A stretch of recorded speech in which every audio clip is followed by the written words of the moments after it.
Hi, my name's Ilma and welcome to my channel. I've been posting Christian blogs 11 straight years now. Today I'd like to share 1 John 2 verse 7 to 11. Here is the Word of God. Beloved, I am writing you no new commandment, but an old commandment that you had from the beginning. The old commandment is the word that you have heard. At the same time, it is a new commandment that I am writing to you, which is true in him and in you, because the darkness is passing away and the true light is already shining.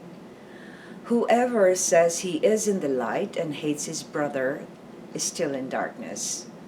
Whoever loves his brother abides in the light, and in him there is no cause for stumbling.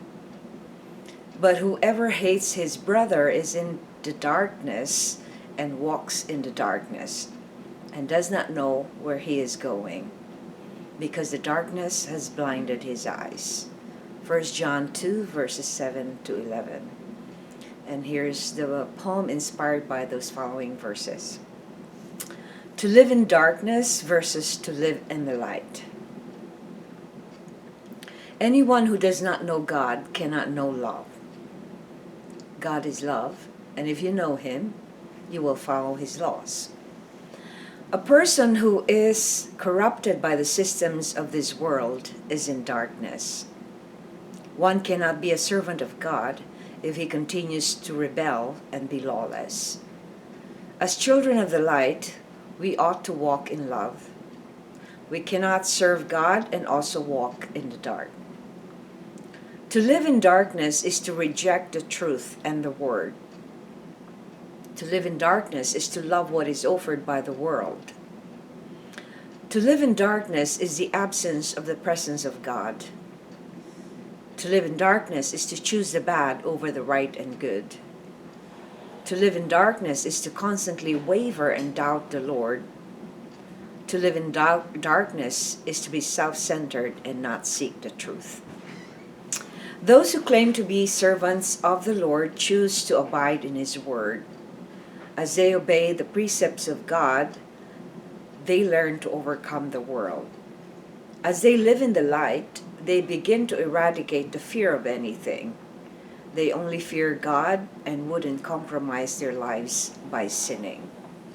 If you live in the light, there is much peace, joy, and contentment.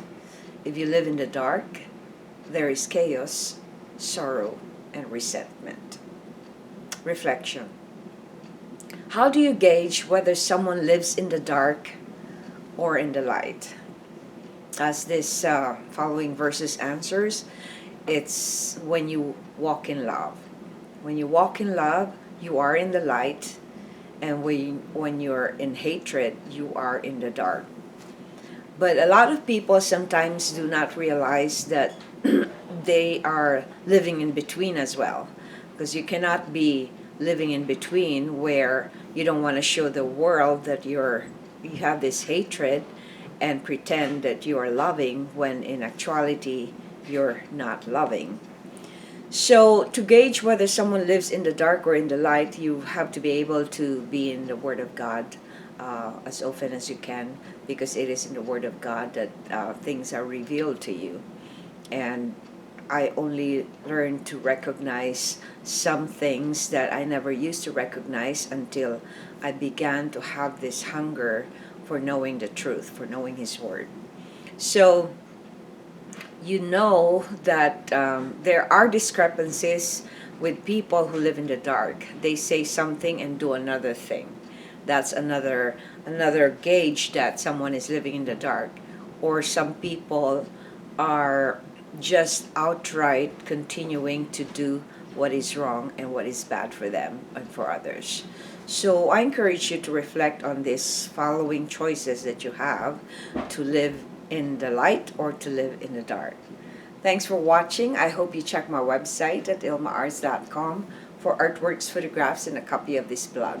Please subscribe to my channel on YouTube so I could make more videos for the Lord. Thanks for watching.